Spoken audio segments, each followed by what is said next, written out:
2011 পৰা 2020 সময়ৰ লগতে পৰিৱৰ্তন আহিছিল মনোৰঞ্জন জগতলৈও। সেই সময়তে অসমীয়া চিনেমালৈ আহিছিল বহু কেইখন নতুন মুখ।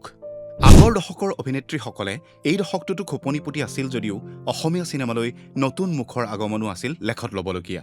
2015 চনত মুক্তিপ্ৰাপ্ত অহেতুক নামৰ চিনেমাখনৰ জৰিয়তে চলচ্চিত্ৰ জগতত প্ৰৱেশ কৰে অমৃতা গগৈয়ে। যদিও আগৰ দশকটোতেই ভিচিডিৰ যোগেদি অভিনয়ৰ জগতত খোজ পেলাইছিল তেওঁ। 2015 চনত মুক্তিপ্ৰাপ্ত অনুৰাধা আছিল মেঘৰঞ্জনী মেধিৰ প্ৰথমখন পূৰ্ণদৈৰ্ঘ্যৰ চিনেমা। 2017 চনৰ 6 জানুৱাৰীত কোঁৱৰপুৰৰ কোঁৱৰ চিনেমাখনৰ জৰিয়তে তাপশ্ৰী কলিতা, একেটা বছৰৰে 8 ছেপ্টেম্বৰত মুক্তিপ্ৰাপ্ত মিছন চাইনাৰ জৰিয়তে চিনেমা জগতলৈ আহিছিল দীপলিনা ডেকা। বয়সৰ লেখেৰে কণমানি হ'লেও কিন্তু আমি ভনিতা দাসৰ কথা পাহৰিব নোৱাৰোঁ। 2017 চনত ৰীমা দাসৰ পৰিচালনাৰে ভনিতা দাস অভিনীত ভিলেজ ৰকষ্টাৰ্ছ অস্কাৰলৈ যোৱা প্ৰথমখন অসমীয়া চিনেমা। অৱশ্যে চিনেমাখন চিনেমা হলত ৰিলিজ দিয়া হৈছিল 2018 চনৰ 9 ছেপ্টেম্বৰত। ৰীমা দাসৰ পৰিচালনাৰে 2018 চনৰ 7 ছেপ্টেম্বৰত টৰণ্টো ইণ্টাৰনেশ্যনেল ফিল্ম ফেষ্টিভেলত মুক্তি পোৱা বুলবুল কেন সিং চিনেমাখনত অৰ্ণালী দাস, বনিতা ঠাকুৰীয়াৰ অভিনয়ো আছিল মন পৰশা।